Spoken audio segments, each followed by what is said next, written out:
Our next keynote message on verifiable credentials comes from Dr. Pramod Varma, the co-chair of Center for DPI at IIITB, the chief architect of Aadhaar, and someone who's been a foremost voice, really, on cutting-edge technology for DPI.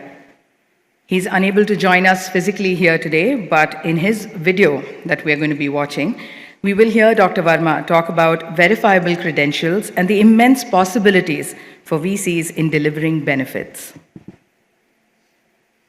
Hello. We have seen what one credential can do.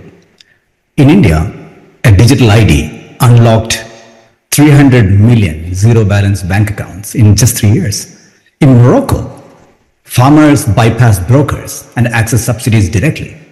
In Nigeria, health workers verify patients in seconds, not days. One credential, life-changing.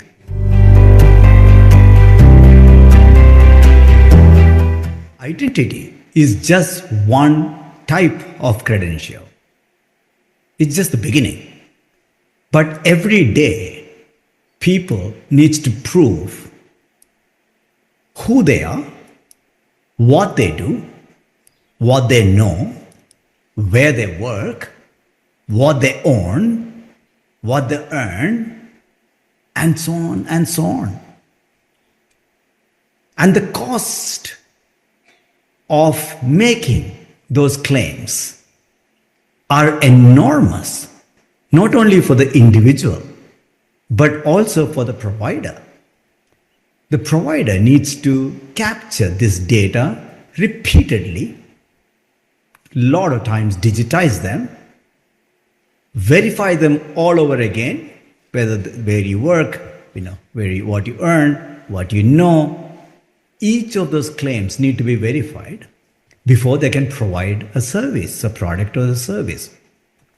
So the cost incurred both in the lives of people, millions of people, and thousands of providers every day due to this lack of verifiability in anything,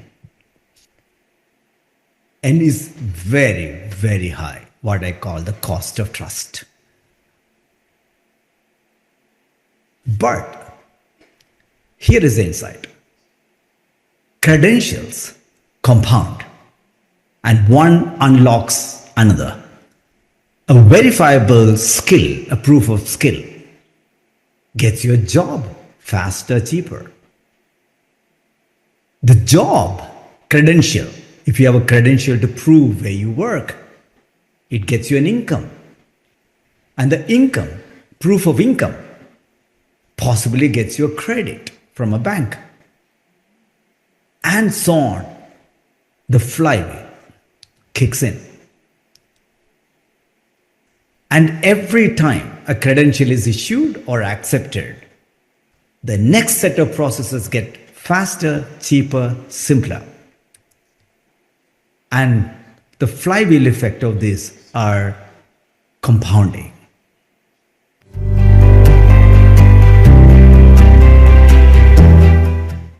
But who controls the flywheel? In the old world, institutions issue, but not only they issue a certificate or a credential, they actually store them. And institutions decide who can access them. And the data gets locked in that system. But when an individual wants to use that, they have to request and they have to wait for approvals, and institutions must allow that to happen. You are literally waiting for your data to be shared by someone else. But in the new world, you could see the difference. In the new world, institutions can issue, but the user holds them. So the credentials must be held by the user, allowing the user to have the agency and choice of sharing that credential with her employer with her bank, with her next, academic institution or wherever she is going. No institutions must control such credential data. It must be held in a verifiable, credential way by the user, and she has the choice and agency to share forward. That shifts the game.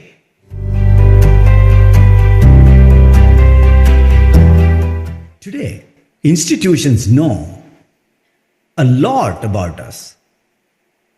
Different institutions know. My hospital or my health system knows a lot about my health data. My employer knows about where I work and what I do and my attendance, my performance, and everything else. And a school I go to knows about my academic, or a college I go to knows about academic details. A bank knows about my financial data. But these data remains in the database. The data gets locked in silos. The question we are asking through credentialing is, can we make sure such data gets credentialed, meaning make it verifiable, machine readable and verifiable, and be given a copy of that data, be given to the user. Our own data cannot be locked in silos that we don't control. How can we convert data into an economic asset? And that's exactly what credentials do. Imagine a different world. Imagine institutions simply giving back a credential version, machine readable, verifiable version of your data in your hands. It converts data into an asset that individual can subsequently use to create a virtuous cycle. You complete a course, you earn a credential. You volunteer for a community effort, you earn a credential. You write code as a young developer, you earn a credential. You work, whether you're a gig worker or a blue collar, gray collar, you work, you earn proof of work credential. You get credential of proof of earning. Every one of those credentials compound, and they create a series of economic assets in the hands of the user that allows them to make verifiable claims, and for the provider on the other side to be able to instantly verify, accept, and provide services and products at a fraction of a cost otherwise they would have done. A young woman in Marrakesh doesn't need a university degree to prove she can code. She could have 50 micro-credentials from online courses, 3 attestations from open source projects that she participated. And many of these projects and reputations come from across the border. She participated in a project in Sao Paulo, Singapore project, and she earns all of them verifiable in her wallet or in her control. A textile manufacturer in Fez wants to sell to European retailers. Today, that means months of audits, paper certificates, middlemen extracting value at every step and increasing cost in the whole process. In the new world of credential, she as a small business has verifiable credentials for fair labor practices, her factory work, organic certification about the product, on-time delivery reputation scores, and many other credentials that she has accrued in terms of tax compliance, in terms of her invoices and payments. Every one of them accrue. And a buyer in Amsterdam can verify how good she is and actually make an order, sign contracts, create economic flywheel. Abundance that credentials create should not be underestimated. The credentials create abundance provided they are done by every system in terms of issuance and acceptance, and ensure that the credentials are in the control of the holder. If these two can be achieved, we will create abundance, high trust, low cost environment for a variety of economic transactions to happen.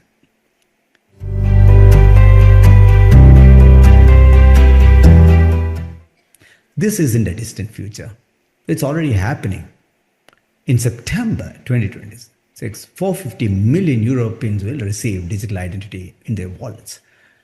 In early 2026, UK requires all digital IDs to be certified and in their wallet system.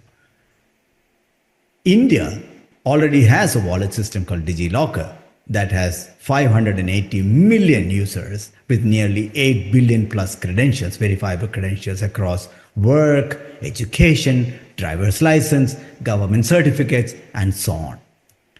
And identity amplifies the credentials.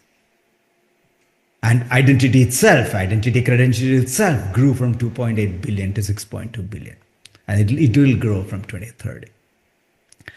Rails are being laid right now at humanity scale to convert data into an economic assets in the hands of the user.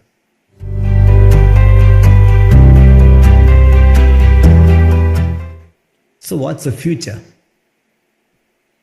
The future does not end with just credentializing. Credentializing is a fantastic first milestone so that every claim is verifiable. But where we are going even beyond, which you will see in the coming years, is towards tokenization. That you would start tokenizing not only credentials, but all forms of economic assets. Soft assets, hard assets, real world assets, virtual assets, every one of them will be tokenized, creating self-describing, verifiable, and transactable digital twins or digital assets that represent their real-world economic assets. That allows users to freely engage in a high-trust, low-cost transaction and interaction environments, which is necessary if you are reimagining a vibrant economic fabric for 8 billion people and 300 million businesses around the world. So I'll end with one thing. If you want to do one thing,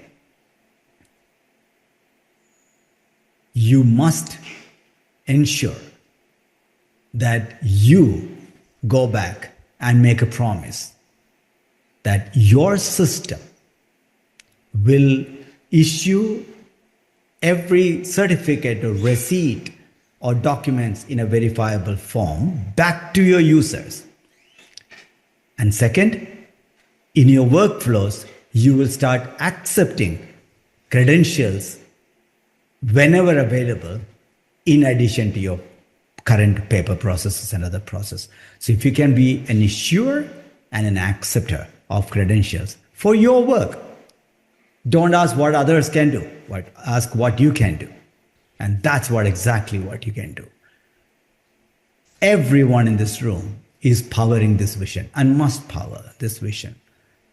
And at Networks for Humanity Foundation, our recent work has been focused on exactly this, to create humanity scale infrastructure to drive abundance of credentialing and ensuring users can have the agency and empowerment to hold all their economic assets and verifiable claims in their hands.